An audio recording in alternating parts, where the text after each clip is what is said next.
Good afternoon, ladies and gentlemen. My name is Anne Varghese, and I'm a research intern at the Institute of Chinese Studies, New Delhi. On behalf of the Institute of Chinese Studies, I extend a warm welcome to all to today's Wednesday seminar titled Money Circulations in Textile Exports from China Through the Indian Diasporic Connections. The district of Keqiao in Zhejiang Province serves as a global trading hub for textiles and plays a crucial role in the international textile industry. Much of the textile exported from Keqiao relies on intertwined formal and informal transactions operated through Indian diasporic trading networks. Not only do these networks create a broader space for business survival among grassroots actors, but they also foster forms of entrepreneurial resilience and developmental possibilities often overlooked in formal economic analyses.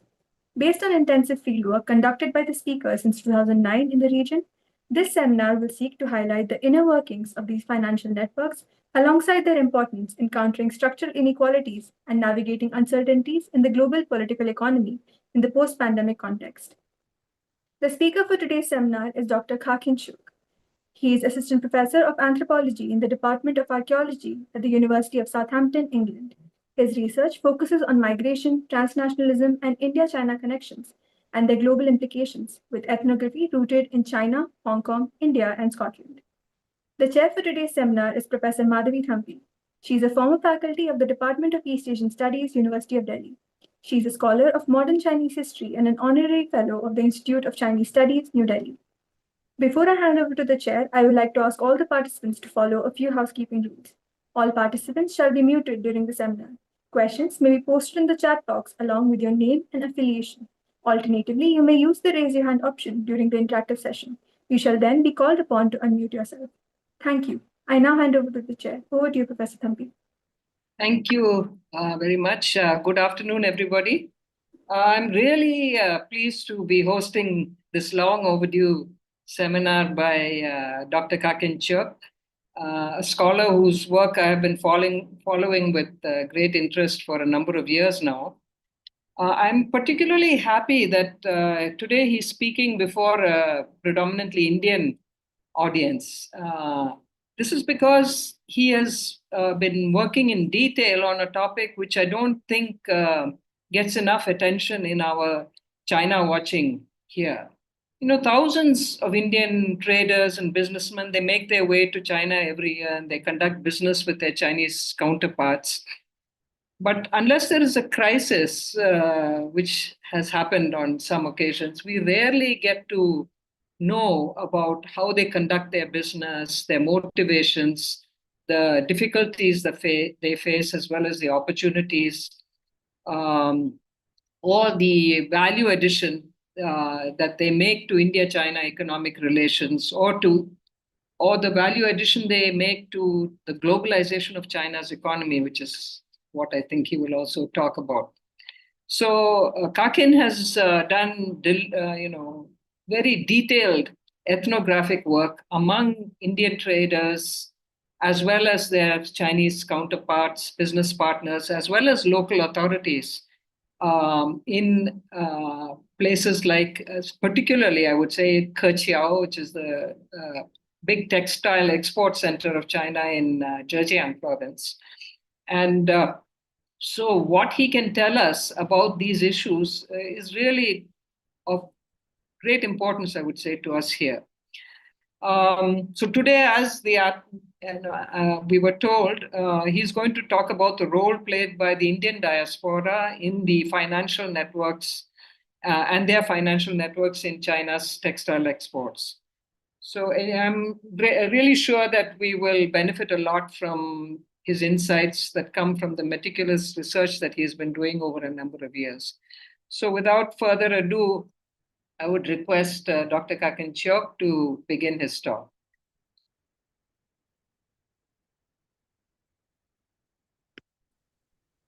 Thank you so much, Professor Mandevi, for your very generous introductions of my work. And yeah, you are really the first scholar to work on India and China. I'm just following your footsteps as an anthropologist, and I've learned so much from you. So I mean, it's also very nice to have a chance for us to have a conversation that will greatly benefit my ongoing work on the Indian traders in China.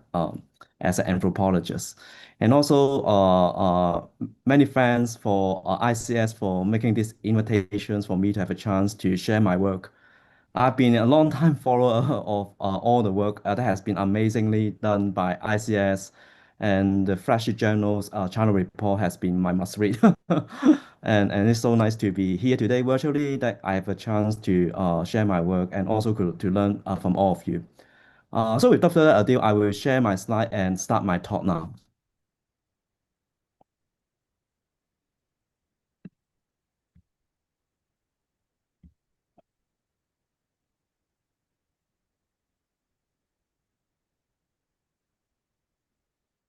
So the title of my talk today is Money Circulations and Textile Export from China through Indian Diasporic Connections. And I'm currently a lecturer in Southampton, but as you know, we just have a campus in Delhi, the first UK university to open an Indian campus. So I expect more collaborations between us in the coming years, and that will be really nice as well. And I will organize my talk in this way. I will present my talks in these three parts. Part A will be a very brief introductions about who are my interlocutors, who are the Indian diasporic traders in my case studies. And also, for those of you who may not know Keqiao, my field site very well, I will also give a very brief introductions about the place, why it's so significant in recent global economy, etc.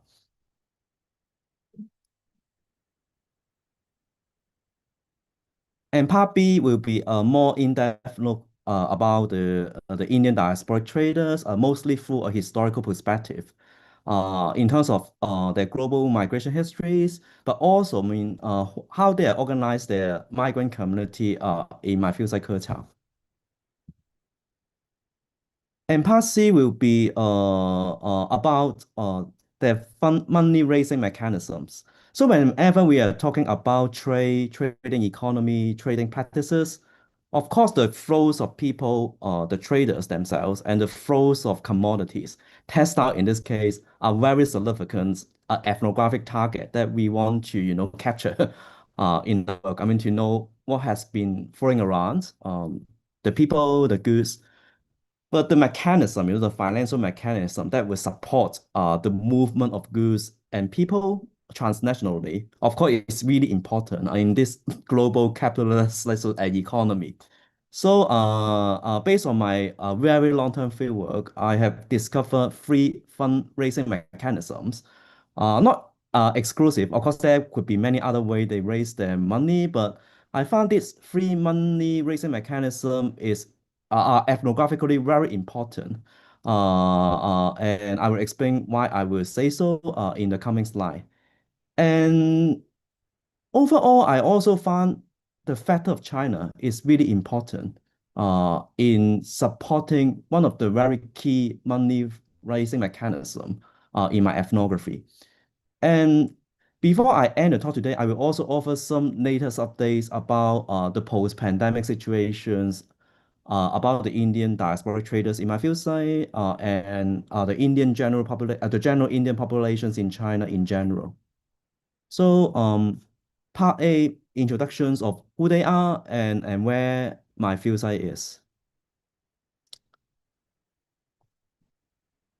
Yeah, you can see it on the map. That is the place I have done more than 10 years and ongoing field work. It is located in southeast China, in Zhejiang Province.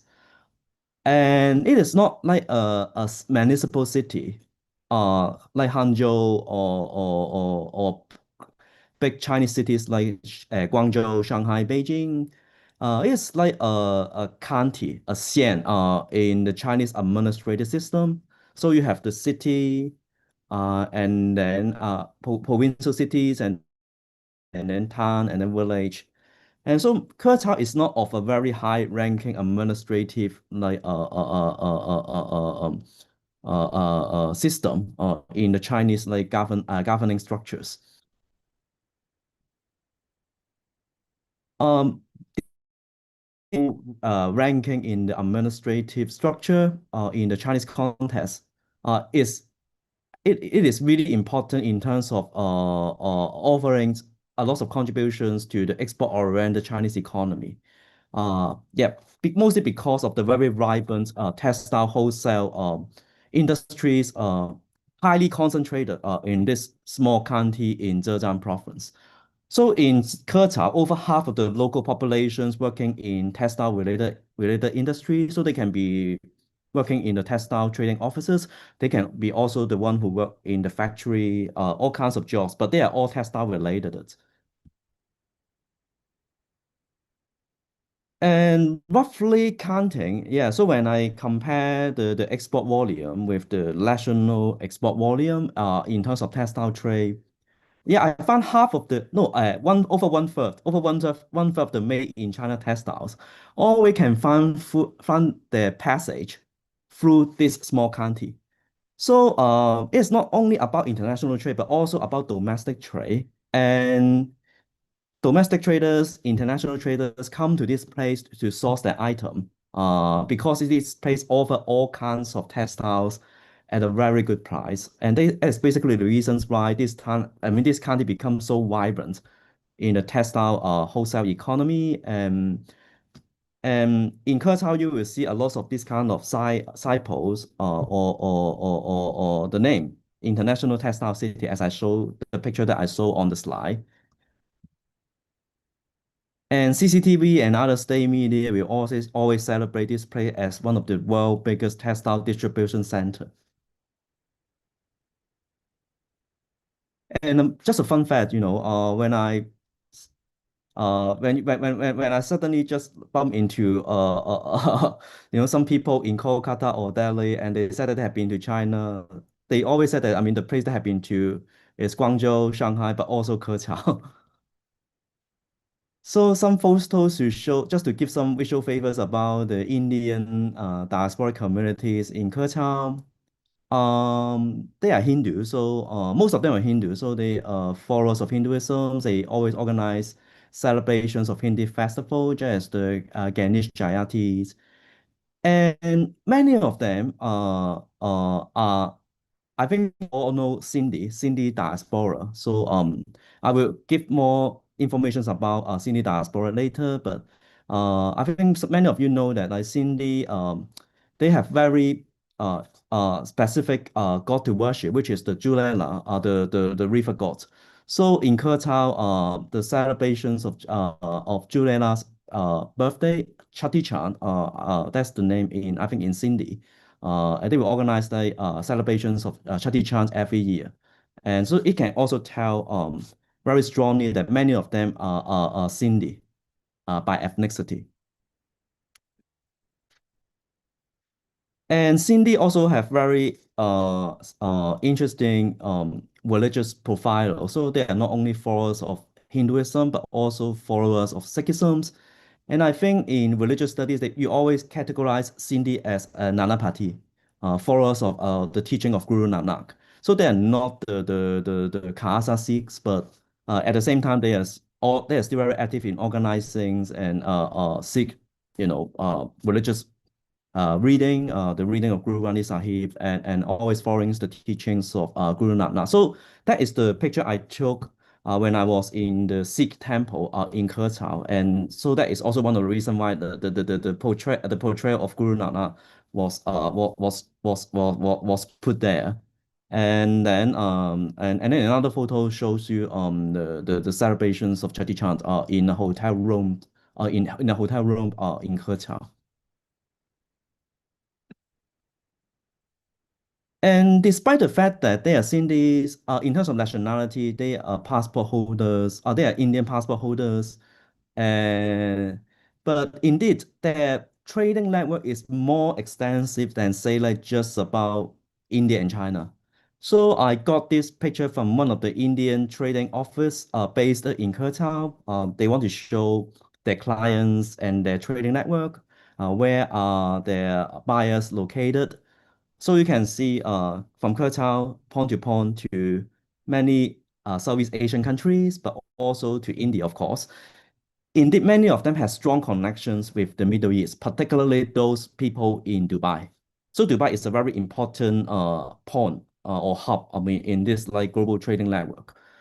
And also Africa, Latin America, America is very global and transnational. So it's just not about Indian-China relations per se, but the global, extensions of this Indian-China network. And I'm an anthropologist. I Most of the work I do is what we call ethnography. I um, between 2010 and 12, I have been doing very long-term fieldwork there. But also in between 2016 and 17, I got a grant from Leiden University, my former workplace, to conduct a year-long fieldwork, follow-up fieldwork there.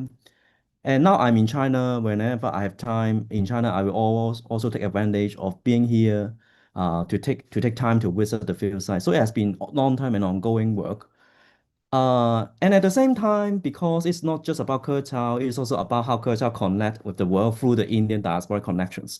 So I've also done quite a lot of multi-sided like field work in India, particularly the Gandhi Lagers and Chanti Chowk, the major textile distributions hub in Delhi and Mumbai. Quite a lot of like textile bazaars located in Mumbai. And also, I have done some field work in Dubai.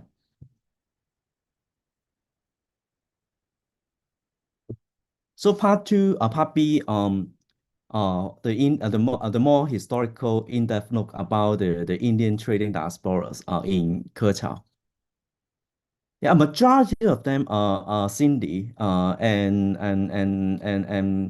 and rightly so. We always call them Sindhi diaspora.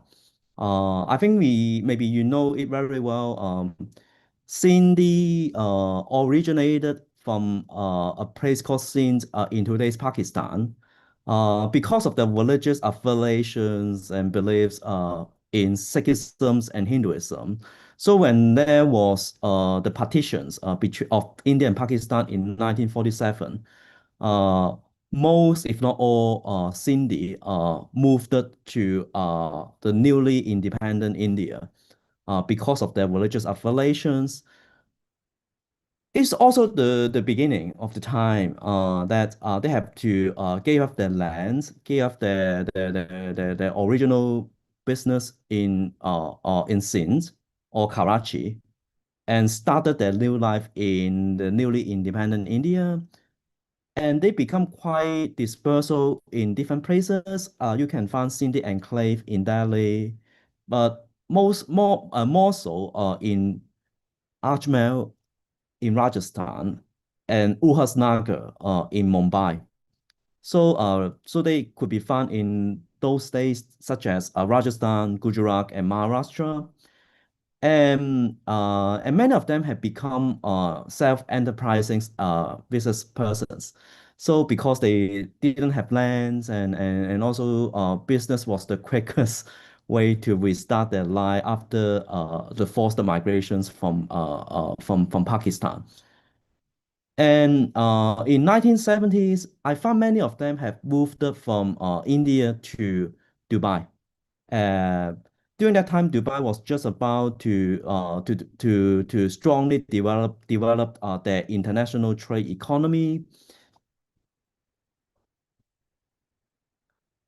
And that was also what I've learned from other scholars, in addition to my own research that I've done in Dubai.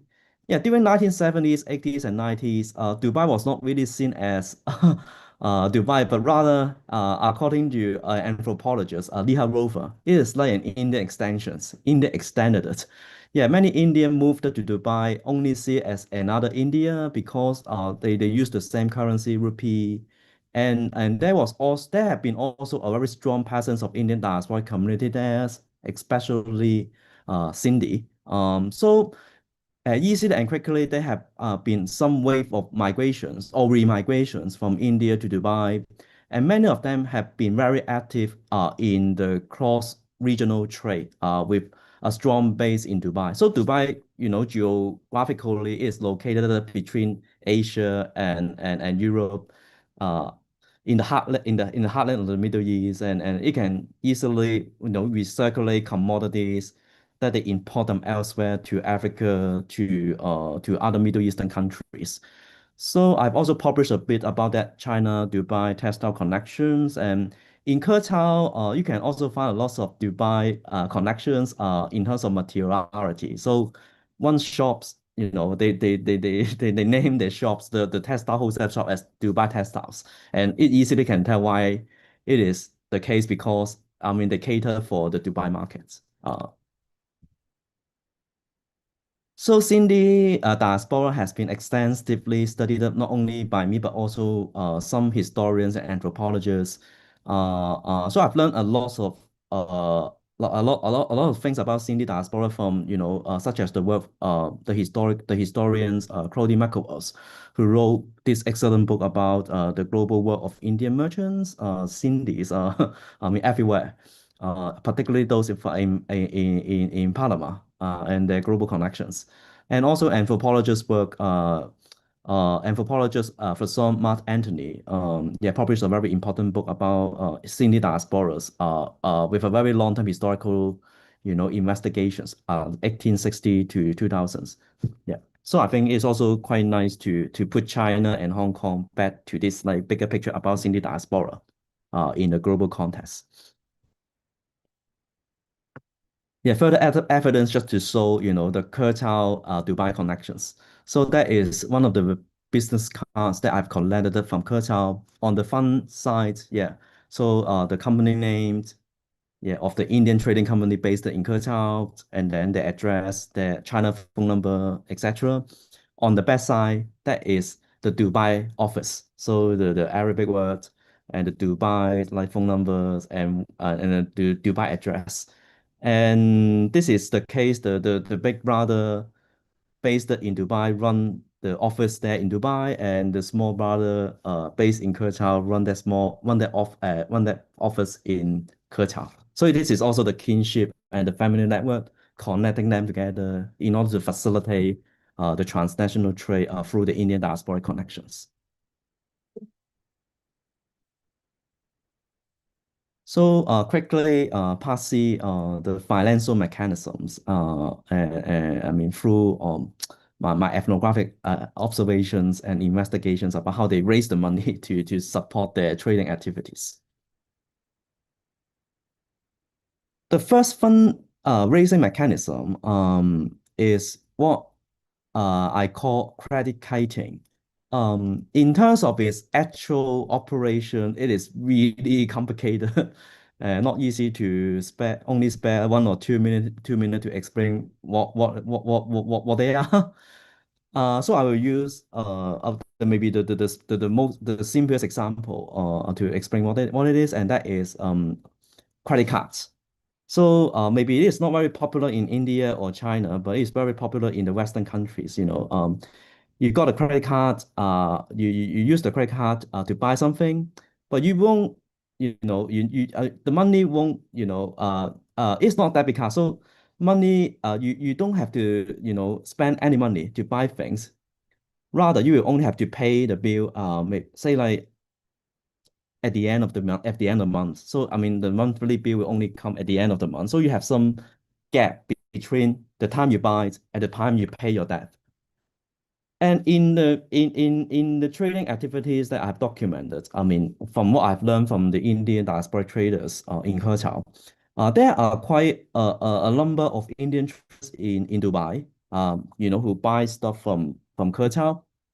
They will use this order of a large, I mean, of say like 3 containers of textiles to as a way, I mean, as a bond to borrow money from some local international banks in Dubai.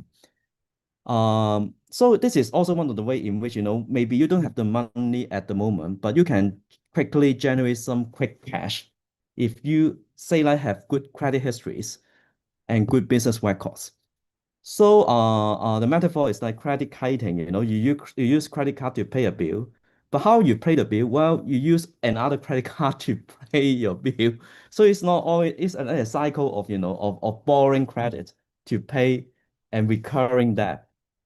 It sounds like a bubble economy and very precarious, but according to my interlocutors, yeah, it could be also a very effective fundraising strategies if you make a very careful curations on how it works. But importantly, it is also important, to remark that only Indian trading company who have very good credit histories, ongoing flow of like big orders from China to Dubai, for instance, and a strong trust they can make with the local international banks in Dubai. They can access to this kind of fundraising mechanism. But for non-elite, precarious Indian traders who just like fresh out the bowl and no experience in the trade, yeah, it's very hard for them to use this to raise fund. I mean to support their international business practice. Yeah, it's very complicated. So in my publication, I try to make it, I have tried to visualize how it works. But I won't spare time to explain how I make it work. But if you are interested, I will be happy to share my publications later. So the second fundraising mechanism, I think, is also something the Indians or the Indian Ocean the specialists who do research on the histories of Indian Ocean will be very familiar with Hawala in Arabic and or Hundi in Urdu and Hindi. So it's like a shadow banking. No, central banking authorities, but how you transfer money from one place to another. You talk to a money agent, say like in Delhi, and then the money agent in Delhi will contact their counterparts in say like Hong Kong, and the money agent in Hong Kong will help you to send the money to your clients. So in actual practice, there's no actual movement of the money in its physical form. But it's very quick because it's like a trust-based decentralized systems. One message from money agent in Delhi, and the money agent in Hong Kong will help you to disperse the money. Of course, I mean in the modern banking system, it is a shadow economy, or sometimes it is easily categorized as a criminal economy because it doesn't have records. It doesn't pay the tax. But at the same time, it's quick, it's effective. Once you have established a good level of trust with the money lender, with the money agent, in your place. So there's a lot of work in development studies, for instance, to tell you that Hawala system has been very important for non-elite, precarious like workers and traders to circulate money transregionally, without using the formal banking services. So in Keqiao, I mean, they won't use Hawala for the whole deal, but they will sometimes use maybe 10 or 20% of their export to and use Hawala, I mean, just to save some money. And also, if you need quick cash to transfer from one place to another, Hawala is quicker than say that if than you use other kinds of formal banking transfer services.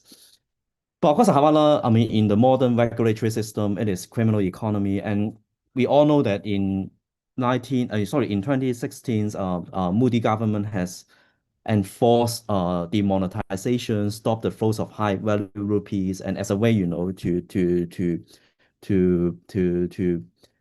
clean the shadow economy and informal economy.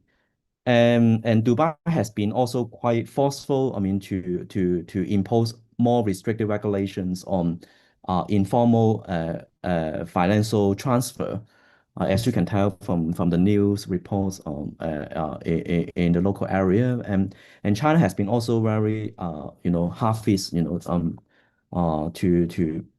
make it more difficult. I mean, people are still quite using it, but it become more and more difficult, or the cost of using Hawala has been increasing since mid 2010s. So again, it used to be a way for non-elite Indian diaspora to survive. I mean, to save money because they don't have to pay, they don't have to wait, and they can also get quick cash flowing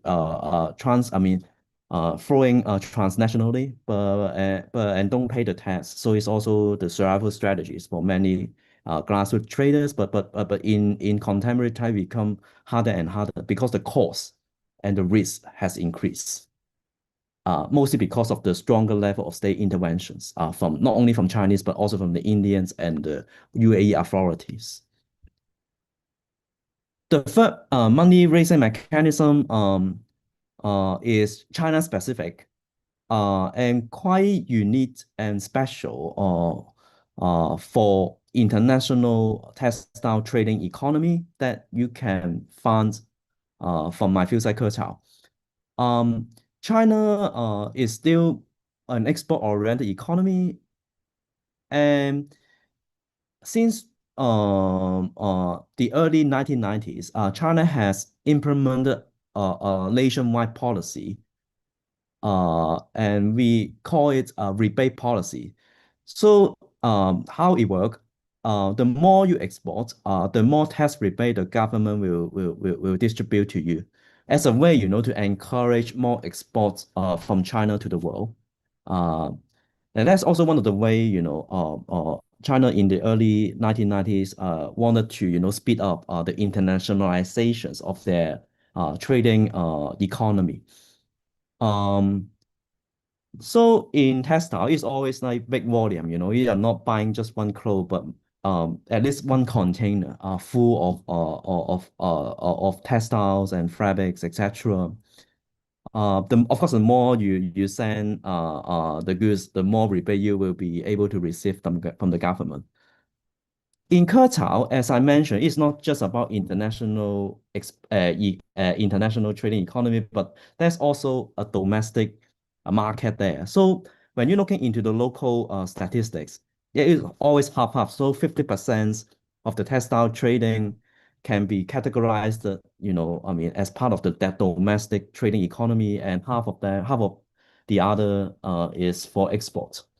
But for domestic, economy, they don't really need fapiao in Chinese or the invoice in their business practices, because it's just, you just circulate for the domestic market, and the goods are there. You can just sell it. Strictly. And in that regard, they can always, use the invoice they collect from domestic trade to use it to over invoice the export of textiles, say like to Dubai, to India, to many other countries. So the more invoice that you can collect, you can over invoice the export. The more rebates you can receive from the government.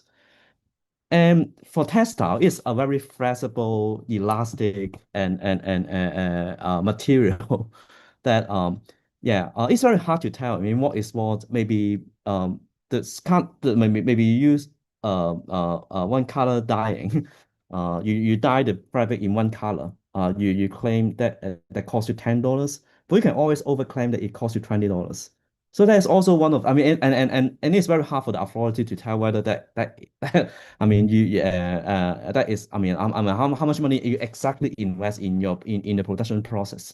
So that is also one of the way in which the domestic and the international trading market come together. And yeah, of course, the Chinese suppliers and the Chinese company know how to run the rebate economy or the rebate systems. For their benefits. Indian traders, once they have been, established or have been there long enough in Keqiao, it also become part of their local knowledge. They know how it exactly works, and they also solve the mysteries. Indeed, many Chinese suppliers are doing like money losing business, so they sell the fabrics lower than the production price, and but they can still make money because they got rebates, the money from the rebate. So Indian traders, after they know this part of local business knowledge, they use it as a way to bargain with the local Chinese companies. Say like, oh, I know that you are making money from the other side. Maybe so you are actually making money. And yeah, I can help you to do this and that. So can you also share, maybe you help me to find an office, pay my visa fees, just share a little bit, I mean, what you have earned from the additional incomes. It is not, really the rebate economy as such is not really only reserved for some elite like business group or company or merchants, but rather it's just a local knowledge. You go to Keqiao, no matter you're Indian or Pakistan, you know about it. Yeah, you use it as a way to bargain something from the local Chinese market. So it is not,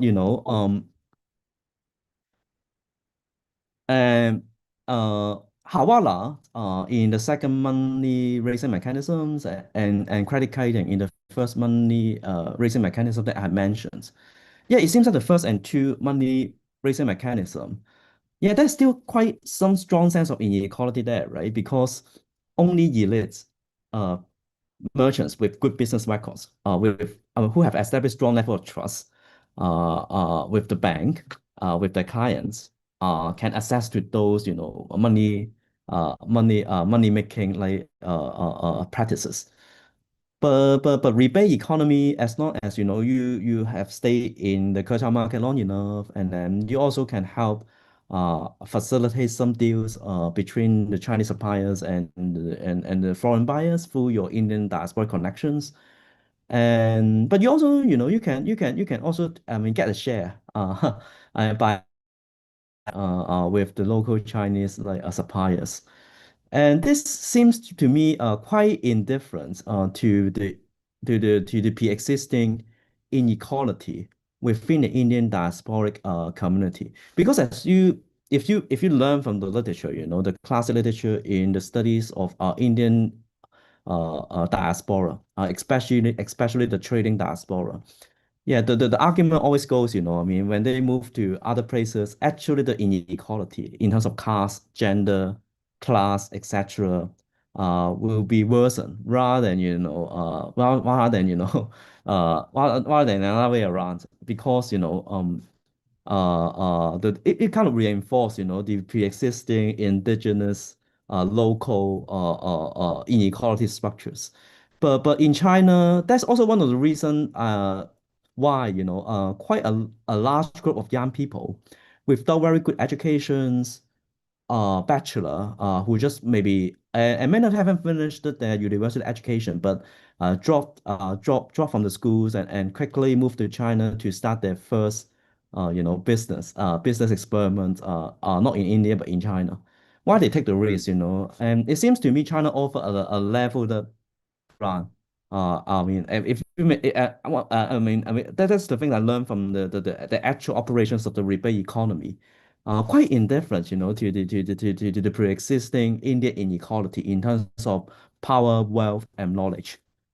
So that is also one of the idea I've toyed in my recent publications. It seems to me like indifferent as a rival, among the Indian, non-elite Indian traders, quite transcending the differences in terms of age, class, wealth, gender, caste, class, etc.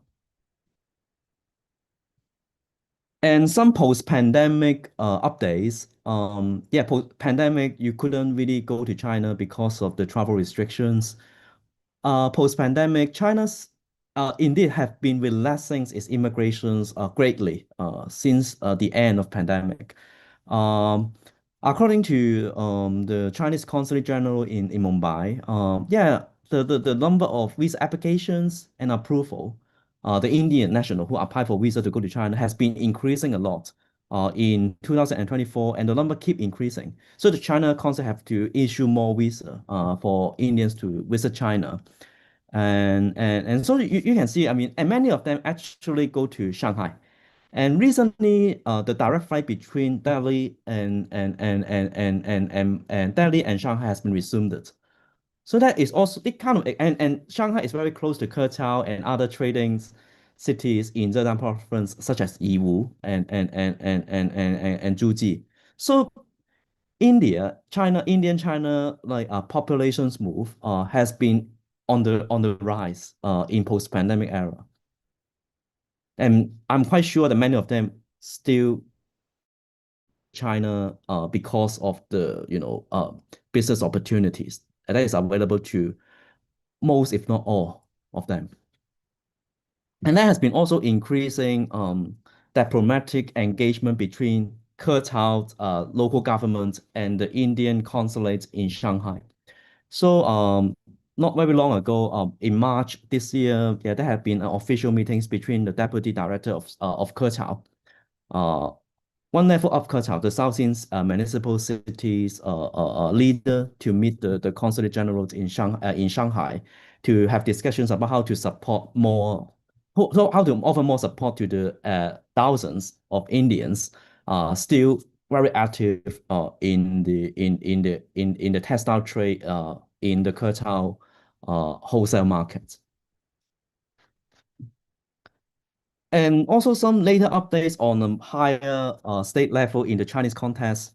NIA, yeah, the immigration bureaus in China, yeah, over the last few years, I mean, their annual reports or their agenda for their future policy development is always about national security.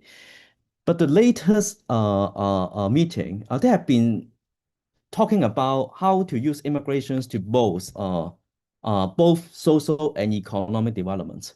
So it seems to me maybe that's also a beginning, to channel foreign immigrations or foreign human mobility to serve this purpose, I mean, the economic and the social developments, say like in places like Keqiao. But that's something that we still need an ongoing observation to see whether that would be the case. But in that regard, it seems to be quite positive, and maybe people can be also quite optimistic on what will happen next in the coming years. So quickly conclude, sorry, I think I will just spare a minute to conclude the discussions. Yeah, China seems to play a very important role to redistributing the power inequality within the Indian context. I mean, in this case study. So, despite the fact that United States and the market has been always a strong force trying to eliminate, I mean, not eliminating, trying to discouraging the growth of this kind of, no-end informal trading economy. And money circulations, in and out of China, I mean, in my case studies, also maybe offer bigger lessons for what we now tend to call the China Global South relations. Yeah, China seems to play a very important role to, reconfiguring power, knowledge, inequality, not only within China, but also beyond. And the Indian-China relation in this case seems to me a very important case that we should pay more attention. So I will stop here. Thank you very much for all of your attentions, and I'm very much looking forward to your comments, suggestions, particularly from the chair, Mandevi. Thank you very much. Thank you very much, Kaken. I mean, it was what you have presented is really a fraction of the kind of work that you have been really doing in this area for a number of years. While we wait for people to formulate their questions or put up their hand, let me just ask you a more general question to start with. I wanted to know if you could tell the audience what brought you to study Indian diaspora in the first place. And yeah, that is what I wanted you to know. One of the things, and the other thing is like, how difficult has it been for you to gain the trust of your interlocutors, especially the Indian traders in Keqiao? If you could just give us this sort of background to your work, then we can go on to the other questions. Yeah. Thank you very much, Mandevi. So the first questions, yeah, how I got into the studies of Indian diaspora. Yeah, as an anthropologist, I'm always very interested in the studies of mobility, migration, and transnational network. So I'm also like a scholar who don't really want to just stay in one country, but like multiple countries. So in that regard, I think Indian diaspora has been quite an understudied case in the studies of Indian-China relations. So just like your classic work about the Indians, like policemen in Shanghai and in Hong Kong, and also the Indian soldiers and policemen in Xinjiang in the Republican era, right? And they are the moving target, who can tell us really different stories about Indian-China relations or modern Chinese histories and the modern Indian histories. So that is one of the things really attracted me because I really feel the potential that we can tell the stories that you couldn't really capture that by just looking at Indian China as separate like national entities. Yeah, I think Indian diasporic traders who have been moving around, in East Asia, in South Asia, but also in the Middle East and along the reach of Indian Oceans, really can tell us something very special and different. Yeah, in terms of global histories and global economy. Yeah, so that's why I'm still very committed, to study, to studying Indian-China relations, through a mobility perspective. And secondly, trust, yeah, very difficult. That's it's not only me. So the work I cite, Mark, who work on Cindy diaspora, Mark Fasson's Anthony, anthropologist. Only he said that only less than 5% of the people will respond to his requests for interviews, and I have really a hard time when I was just when I just started my fieldwork in Keqiao.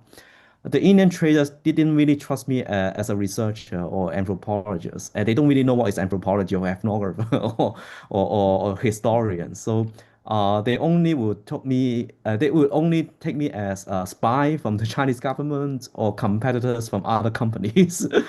Because in their mind, there's no people who come. That's not possible, to have a people who visit them without an interest about making money. So I really have hard times, but of course, time. So you have to invest quite a lot of time to handle with those people, and I spend a lot of time in different trading offices, spending a lot of time to shadow them when they have to, go to the factory to inspect the items and also have been I volunteered myself as a kindergarten teacher in Keqiao for the Indian children. And then I was also frequent, I also frequently attending the sangats in the local Sikh temple and the Hindu temple, just as a way to make sure they understand that I'm not really someone who do business who are merchants, but I'm a scholar who interested in to learn from your stories. And later on, I found that multi-sided research really helped. Of course, the Indians in China, because they are on short-term visa mostly, they are also doing all kinds of business. And as you can tell from the presentation, part of their business also is what we can call informal economy, that they don't really want the state authorities or other people to know too much details about it. So it's very hard, for them to talk about it when they are in China. But when I was in India, they become more open mind about, to tell you about what they have done and what do they feel about the Chinese systems. So I think the change of space, in that, in different countries, really could be turned into a methodological strategies to encourage them to tell you the stories of the other side. And I find it's very useful to map out the transnational stories in this case. Yeah. Okay, thank you, if I can. We have several questions. So we have first one is from Bhavna Singh, who says, thanks you for the excellent presentation. And she says, I happen to study some texts about the Hong merchants in Guangzhou. If one were to compare the Hong merchants with the Sindhis, how would you describe the evolution of their mobility over the last 2 centuries, and whether the Hong merchants of Guangzhou also operate through similar diasporic connections? Are the Hong merchants still influential in trade in China like the Sindhis?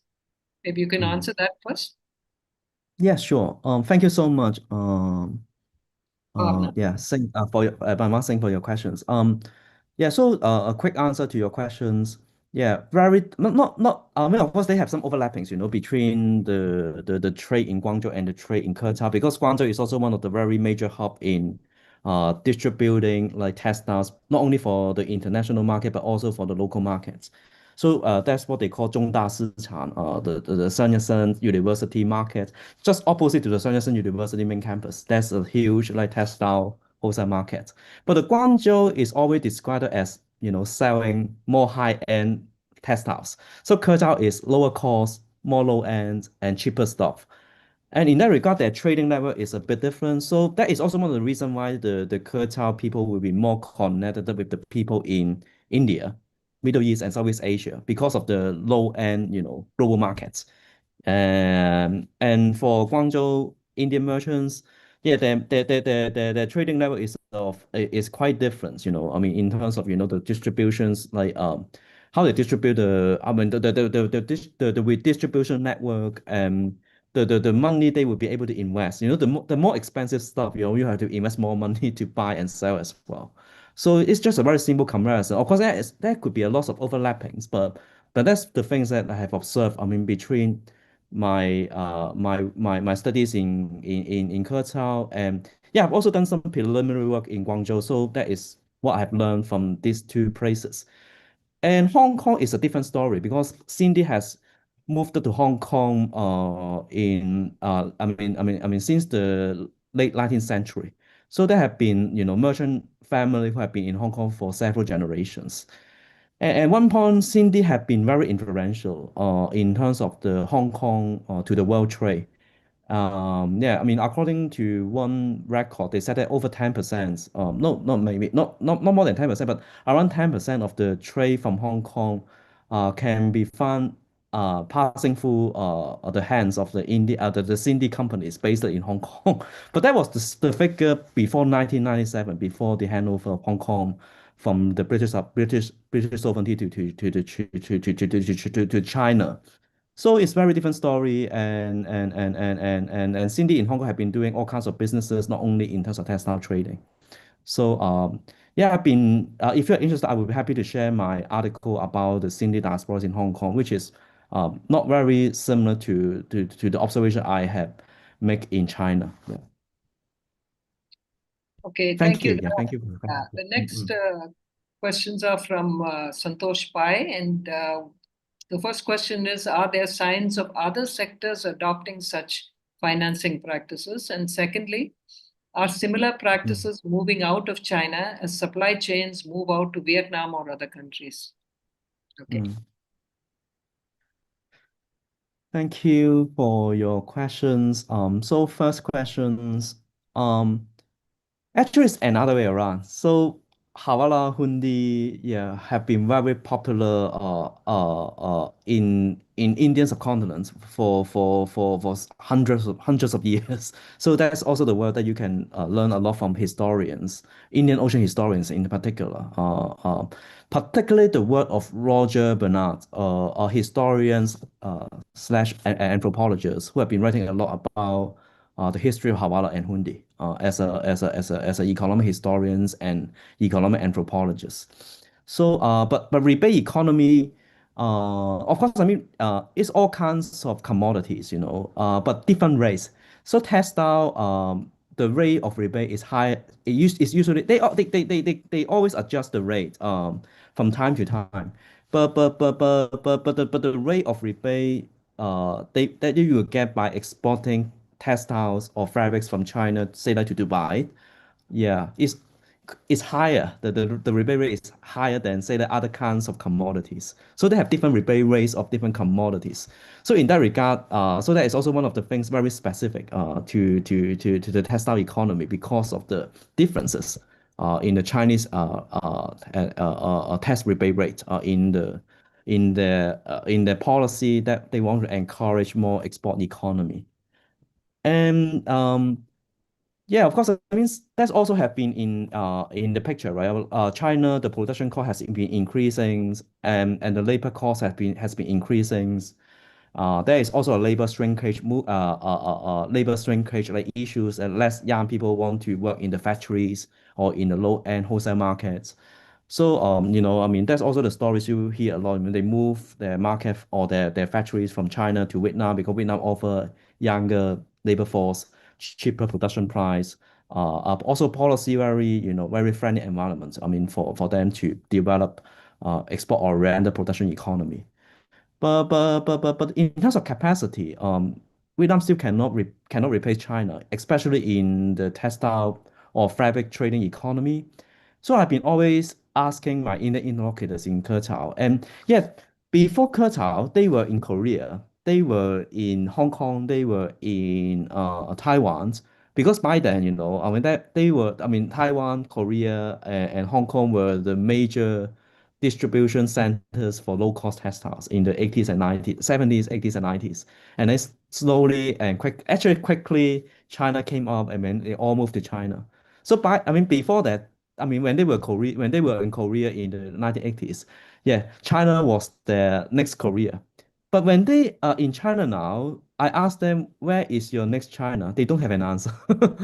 So it somehow can tell the capacity or the infrastructures of the Chinese, trading economy has been still very strong. Especially, during the pandemic. India has been closed down, very hard to export things from India to the world. But China has been, still opening, during the time of COVID. So the trading volume between Keqiao and other trading cities in China and the world, particularly those in Dubai and India, has been on the rise. Have been on the rise during the time of pandemic. So indeed, it is still very strong. And in terms of, I mean, whether supply chain has been entirely moved to Vietnam, not really the case. I mean, as I learned from my interlocutors. Right. The next questions are from Anand Krishnan. So Mm, one is, are you able to find common strands in the Indian businessmen in Keqiao and EU, or are they mm, different, leaving out the money transaction, formal, informal part? And secondly, do you see forbearance by the Chinese local state regarding the existence of informal or shadow payment networks? And mm, mm, thirdly, mm, any efforts or instances of digitalizing the payments?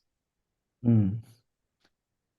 That's what. Thank you so much, Alan, for your questions. And first questions, yeah, Yiwu and Keqiao, of course, they are both very important in the made in China goods export economy. So Yiwu is the world supermarket, all kinds of small commodities, gigantic marketplaces that you can find basically all kinds of stuff, not only textile, but toys, keychain and socks, yeah, et cetera, et cetera, et cetera.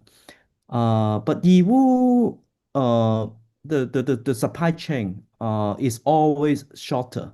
So, the suppliers in Yiwu can directly supply the goods to the wholesale distributors or even the shops located in, say, like, Nigeria or India or other like global south countries. Because it's like finished the product, the toy or the Christmas doll, it's like finished the product. But Keqiao, the textile is actually more specifically is fabrics. In Chinese is mian uh it's semi-finished. So the usual supply chain is longer. So they shift their fabrics, from say like Keqiao to Vietnam. Vietnam has the garment production facilities. They will turn the fabrics into garments, into finished clothes, and then ship it to America to other Western consumers markets. So in that regards, I mean the supply chain is always longer in Keqiao. They also create a very different like policy environment.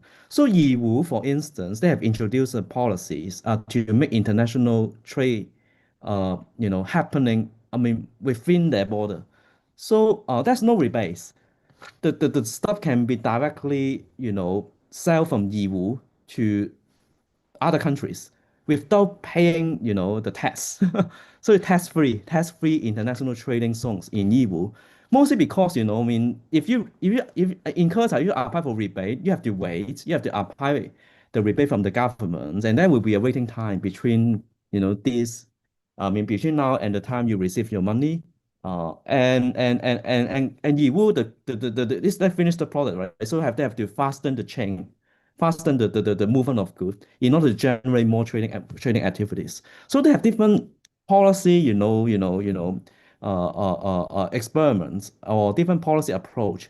For Keqiao, it is about create to keep the rebate policy, but Yiwu is like to make it even more international within the border of Yiwu.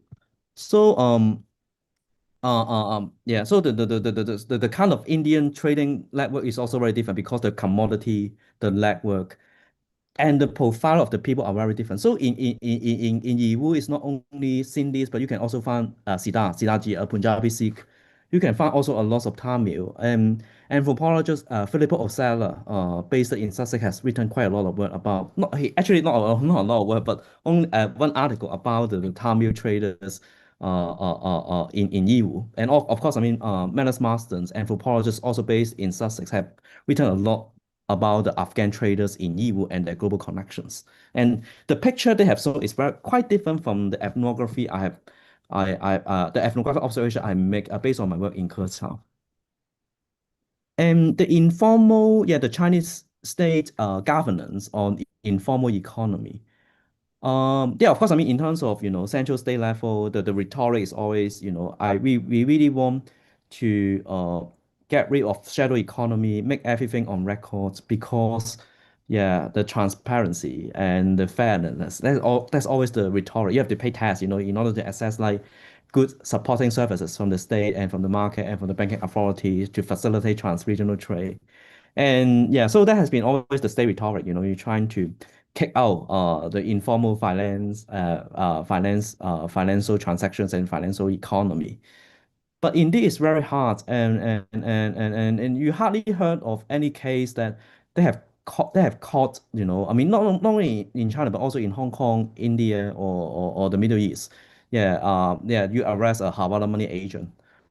And I mean, there are two reasons. One is like they are not doing entirely informal economy, so only certain percentage of their transaction would be processed through, say like Hawala or other informal money circulations mechanism. Yeah, as a way to save some cost. It's still actual, I mean, not actual, but there's still, formal economic activities ongoing, and that they come hands in hands. And number two, money agent always are, running their own trading businesses. And money agent, if they want to stay in China, they have to have valid visa. And they couldn't be, they don't want to be arrested for sure. Because when you're arrested, if you are, if you lose your visa, you don't have, you cannot come back to the country at all. So they have been extremely careful to make sure that all the informal value transactions physically are not happening within the borders of China. And it could be happening outside of China, say like in Hong Kong or Dubai or in India. And indeed, there's no, record, I mean, that you can trace, but rather it's like verbal, oral, and cash flow economy. So it's very difficult to call, but indeed it also kind of reflect, it doesn't create like a bubble economy too much because you won't heard of cases like there will be the burst of Hawala network that make everyone into big trouble. It's still a very reliable, trust-based like money circulation mechanism. And with the record, efficient, but also they have to make sure that I mean, they won't break any laws. I mean, at least on the surface, to keep their visa, to keep their actual presence in China or elsewhere. So they have been transnationally very careful, and no matter the how much state has been making very forceful interventions on it, it still exists. And when you consider the fact, I mean, the Moody governments like demonetizations, except I mean, precisely trying to whip out Hawala. But indeed, it's still quite vibrant, and based on my observation. But like also you have a lot of reports, from the local Indian society that Hawala is still very active and frequently used by people at a grassroots level. So digital payment, uh, uh, um, not so much, but recent. I mean, before during the pandemic, there have been some reports in China. So of course, I mean, some people couldn't renew their visa because of the pandemic. They couldn't come to China. So there were reports the Chinese bank has frozen their account because of their visa had expired. It was quite unprecedented. It also put many people into big trouble because if you don't have access to your bank account and your digital I mean basically your digital bank account, and then you cannot pay your suppliers, you cannot pay fees. in the Chinese market, etc. But after, I mean, actually, very recently, Alipay and WeChat payment, they allow you to use foreign issue credit cards to access, the WeChat Pocket and the Alipay, the digital payment that is very popular in the Chinese context. So so there has been some mixed development. So there have been, cases, I mean, they have to have valid visa in order to keep their WeChat accounts and the WeChat bank accounts and WeChat, digital payment systems. But later on, they also start to open more, I mean, to allow foreign issues that like credit card to be added in the payment system. So there has been mixed development, and I look forward to keeping my observations on it, but not very much because it's huge volume in terms of the trading practices. So people usually just use traditional bank account. Of course, I mean they use their bank to transfer the money to pay their suppliers or to pay their clients, but not very much that the digital payment has changed the game. Yeah. Okay, the next question is from Mm. Vicky Sherpa. She says that you mentioned about the role of informal family and community network facilitating trade. How does this interact with the formal Chinese legal system in the Keqiao textile market? And do Mm. traders rely on both, or does one tend to dominate in practice? Okay. Mm. Oh, thank you for these questions. Very beautifully put. Yeah, the dynamics between the family network and the interaction with the state authorities in the Chinese context, especially the legal authorities. Yeah, so it's not, one-way traffic for sure. Of course, I mean, again, on the level of state rhetoric, it's always, they yeah, I mean, yeah, they're opposite to each other. Yeah, the family level trying to trade in the global informal economy, and the state want to get rid of it. But as I mentioned, it's very hard, for the state authorities or for the state official, to have an effective policy to get rid of this kind of transregional and translocal, uh, family-based or trust-based like financial network. And indeed, that is also one of the things I think resonate to Mandiwi first question, how I got into Indian diasporic, the studies of Indian diaspora. Yeah, it seems to be like a paradox on the surface, but mobility and network and their relation with the state is very complicated and complex in the real world. So I don't think that is one. I mean, that's one way that can over dominating than the other. But indeed, it seems to me that both lead each other in a way.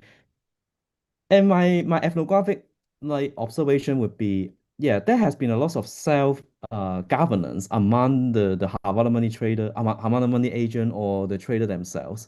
Because if they lose their visa to come to China because of their, maybe they have, maybe, they have done some kind of business that are not compatible with the Chinese legal system.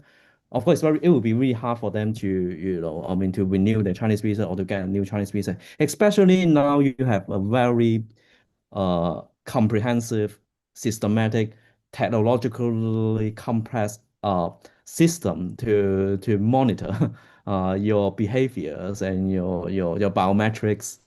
Foreigners who come to China now have to give their fingerprint, and it's like it's in law. You have to give their fingerprint once you arrive at the border. So I mean now it's become so yeah, to kind of borrow a concept from Foucault, it's like governmentality. It's like biopolitics. It's really biopolitical. Everything has been in careful records, and yeah, the algorithms, and all this kind of big data governance has been quite strongly embedded in the current Chinese legal and political systems. So yeah, the state has been really strong and powerful in that regard. So I mean the grassroots traders also have to make sure that their presence or their practices in China observable or the observable practices fully compatible with the one that has been, stipulated in the Chinese legal system. But indeed, it also create like a self-governing, mechanism. So the people themselves won't will not dare to break any Chinese law in their practices. And for money circulations, for instance, I mean, yeah, all the activities could be happening, outside of China. So indeed, a lot of money will be flowing into, their Hong Kong bank accounts or their offshore bank accounts in Dubai, but not so much, cross-border money transactions between Hong Kong and China or Hong Kong, India or Hong Kong, Dubai. Yeah. So that is also one of the way in which, I mean, to be based in multiple places, I mean, play up with their connections and different legal systems and different environments, also help them to overcome, the highly interventionalist, highly interventionalist approach that you can find in recent a political reform, or not political reform, but the reform that you can find in the Chinese context, they want to, trying to impose control on many things through digital governance. Yeah. Okay, Professor Mohanty had asked, is the state becoming more accommodative, legalizing these transactions in the two countries or less? But then he said also that my question is answered, I think, by your earlier response. Professor Mohanty, would you like to add to that, or would you want anything more to be said about that?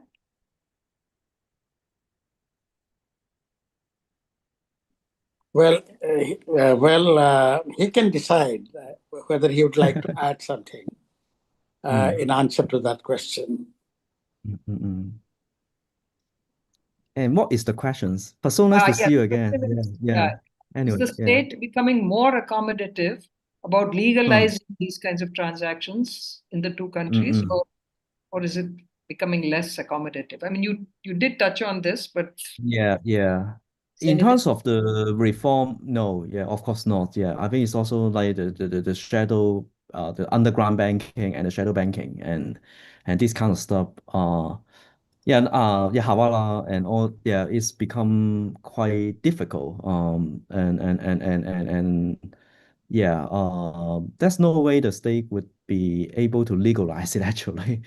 Yeah, and despite the fact that I think they also, I'm quite sure that say like the people in Dubai, they know Hawala has been a very popular fun money circulations like system. And indeed, I mean, not now, but the report that I was able to connect, that was published in mid 2000s, by the banking industries in Dubai. They will always celebrate the importance of the Hawala, in the rapid development of the Dubai trading economy. So, I mean, by the formal banking industries, not the informal ones. So, I think Dubai, for instance, maybe they have policy trying to, discourage this practice, but in actual practice, the local banking industries, no, I mean, it goes hands in hands, with, I mean, the formal and the informal. But I don't think that would be a possibility. The state will fully legalize it, and I doubt whether we can find an effective way to fully legalize it. Yeah.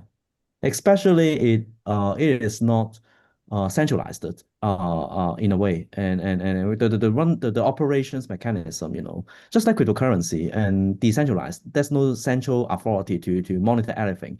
I think I mean state would, I mean, not this not something that's the state no matter who they are would like these kind of practices. Yeah, indeed, in terms of and enforcing the effective governance.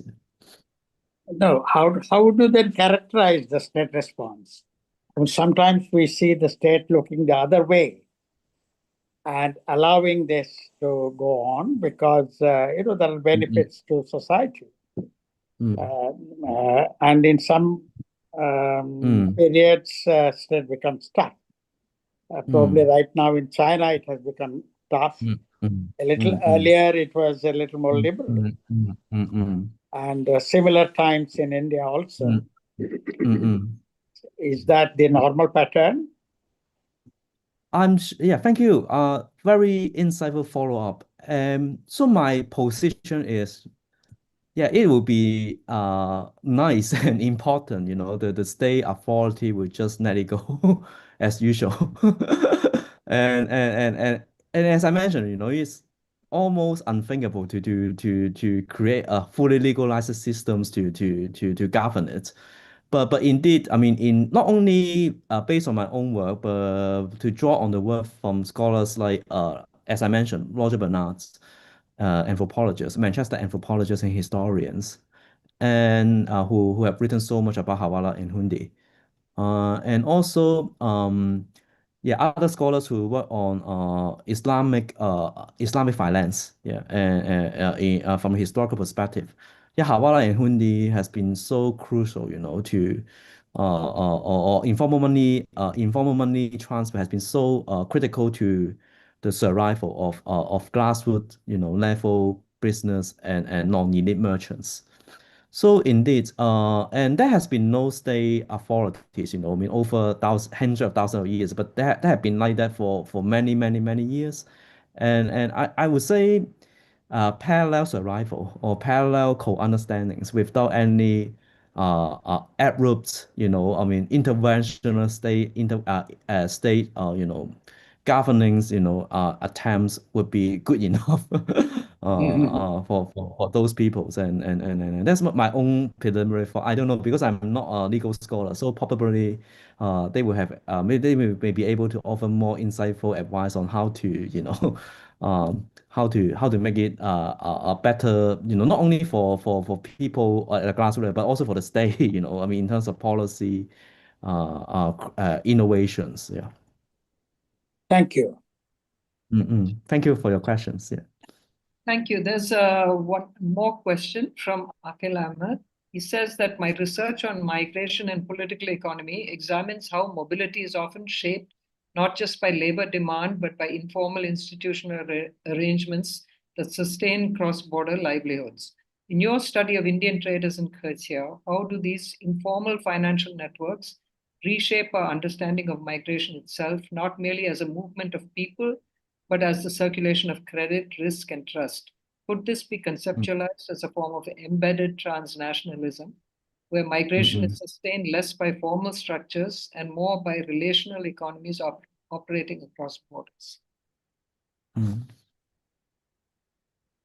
Oh, absolutely. Thank you. I think it's quite a nicely put term, embedded transnationalism. Yeah, I mean, yeah, that rings a lot of bells about our, conceptualization that we can learn from Purani, embeddedness, the society, culture, and economy all come together, but not, the Adam Smith sort of formulaic approach about economy is like free market, invisible hands, and market is independent from all kinds of cultural and social mechanism. And yeah, I mean, so it's deeply embedded in terms of, family network, ethnic network, and also the ongoing interaction with the states, different states, not only Chinese state, but also Indian states and the UAE states and all kinds of states that have, that have something to do with the wider and larger trading network of, I mean, yeah. And and I think in my case, I will offer maybe one more word on this idea. I really like it. Maybe I will use it later. Embedded transnationalism, China specific, yeah, China centric. I think, yeah, I mean, transnationalism, as scholars have found, yeah, it is not disembedded. It's always be embedded, when once the goods and the peoples and the capital move from one place to another, yeah, they have to be embedded in the local or transregional kinship, family, business, and state network. So there's always the dynamic between embeddedness and disembeddedness. I mean, in the studies of global political economy, when you are using this concept transnationalism. And at the same time, I think China's always seems to me play a very crucial role or very uniquely critical role in mediating this kind of transnational trading network, especially in this case studies of Indian trading diasporas in China. Yeah, I mean, without China, I think the transnationalism, yeah, we embedded. Yeah, I mean to go back to my point, that we embedded it. The Indian indigenous inequalities. So in terms of who can access to the visa services, you have to be maybe you have to have the staff capital, and you also have to be maybe a good educational background, especially if you want to, visit Western countries. Now they have the point-based system, maybe the higher you're educated, and then it will be easier for you to get a visa to visit those countries. So it kind of, the visa system has reinforced, I mean, the pre-arrival, pre-departure inequality I mean, on most occasions, as you have observed around the world. But China seems to offer a slightly different story, if not all. Because I mean, of course, I mean, it's also quite costly to apply for a Chinese visa, etc. But at the same time, Chinese market offer them like a more leveled ground. I mean, to access the local business opportunities that, are not embedded in any pre-existing structures of power inequality in a global context. So in a way, I think it's quite China unique in my ethnography. And indeed, I have used this idea. I borrowed this idea from my mentor, Frank Picker, a Dutch anthropologist, China-centric anthropology, China-centric transnationalism. Yeah, because it seems to me it helps us to renew I mean, to refresh our understandings of Indian anthropology or South Asian anthropology. That China-India relation actually has actual impact on India in terms of population flow and capital circulation as well. Yeah, in a way that is more redistributing rather than creating new kinds of inequality. Yeah, Okay. I hope we answer your questions. Yeah, yeah. Do we have any time left? Do we have a few minutes? Maybe about 5 minutes or so. Anne? Yes, ma'am, we have about 5 minutes or so. 5 minutes, yeah. We can take it Okay. up to 30, Yeah, yeah. Alka, please go ahead. No, I just said that we can. I mean, this is fascinating. What kind of a exchange you have unleashed, Kakin? That's really, I'm enjoying it greatly. So yeah, we can take one more question. Yeah, any other questions? Otherwise, I will ask a question in a little different, maybe kind. One thing I wanted to know, Kakin, is are there any other diasporas in China which are fulfilling, which offer competition to the Indian diaspora in the kind of functions it's playing? Mm. I mean, is there anybody else, or are really? I mean, is it really unique what the Indian traders are doing? That's my one question.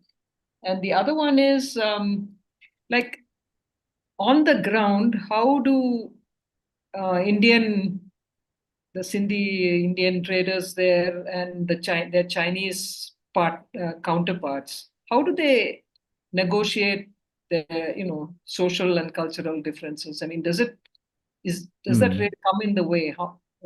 And if so, how do they overcome it?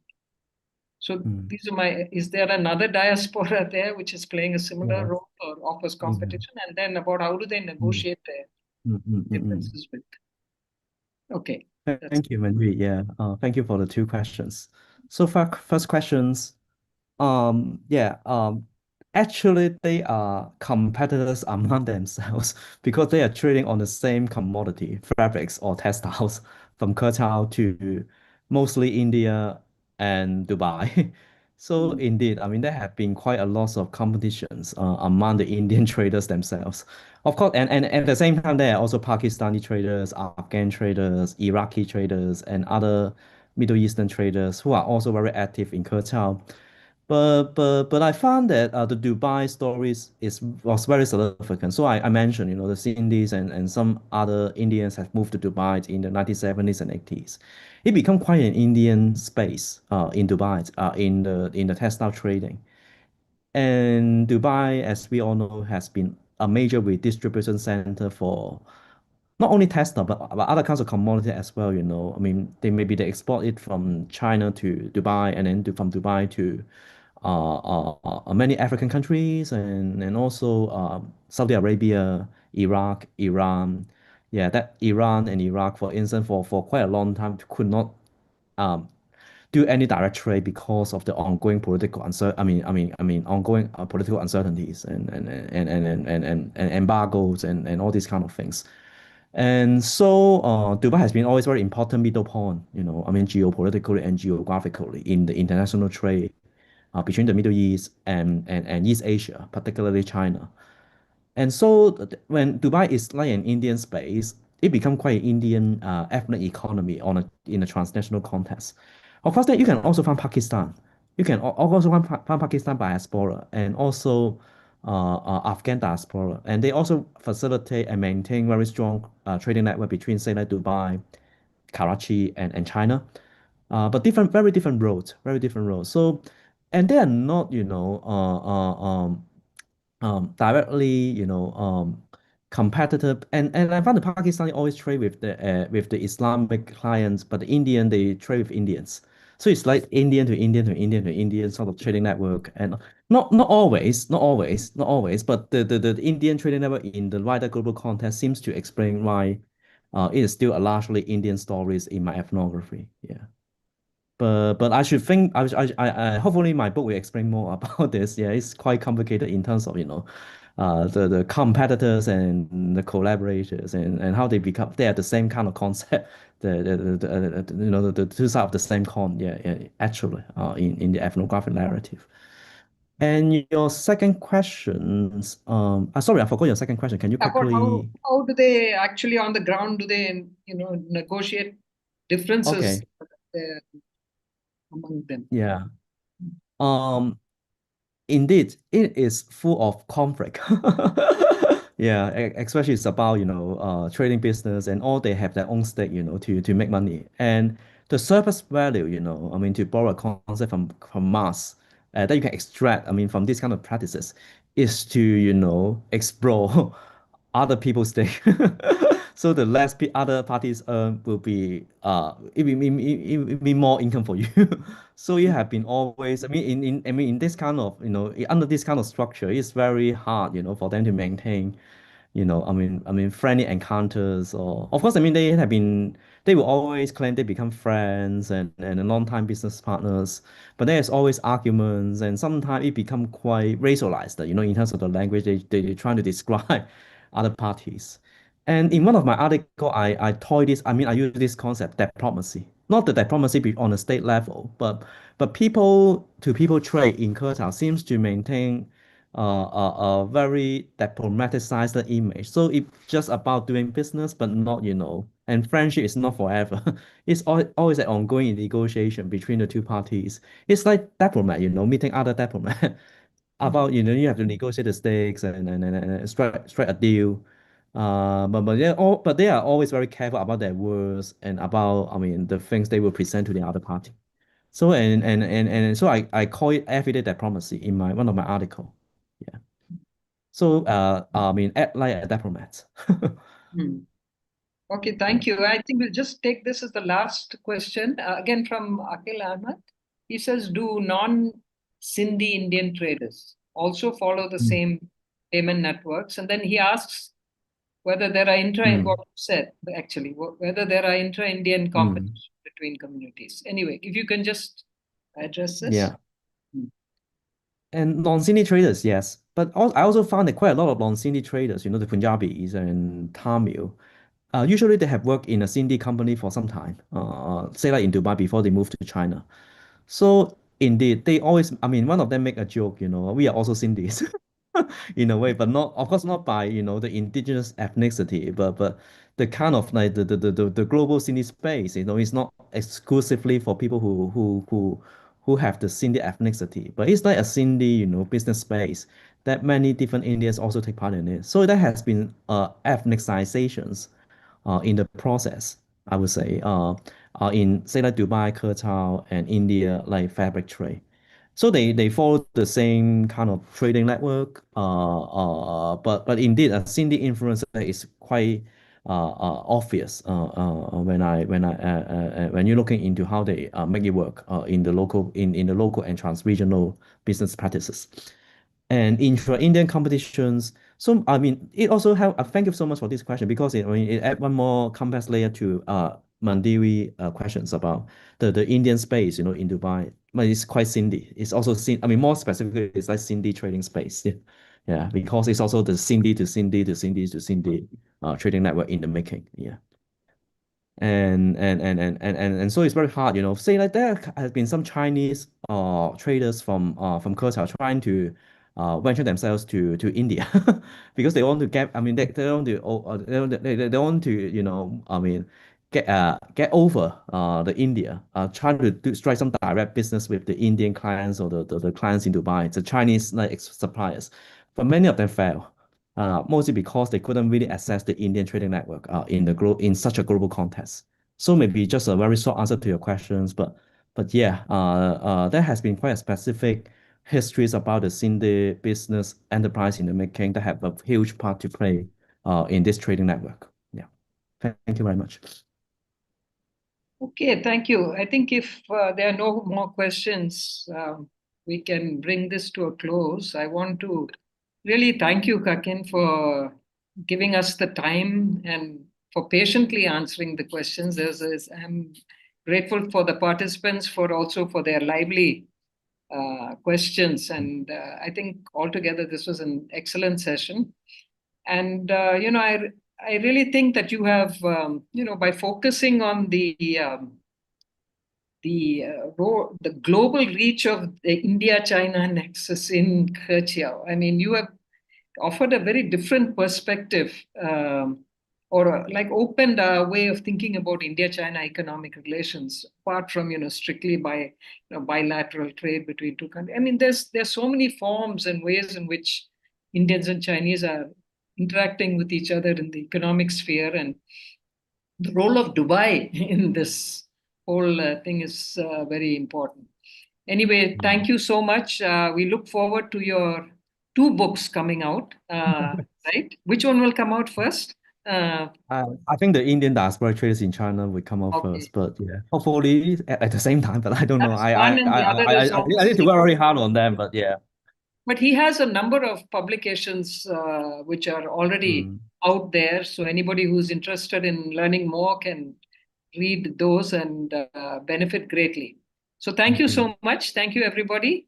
Thank you. Thank you for having me. Yes. And Okay. yeah. Thank you. Bye-bye.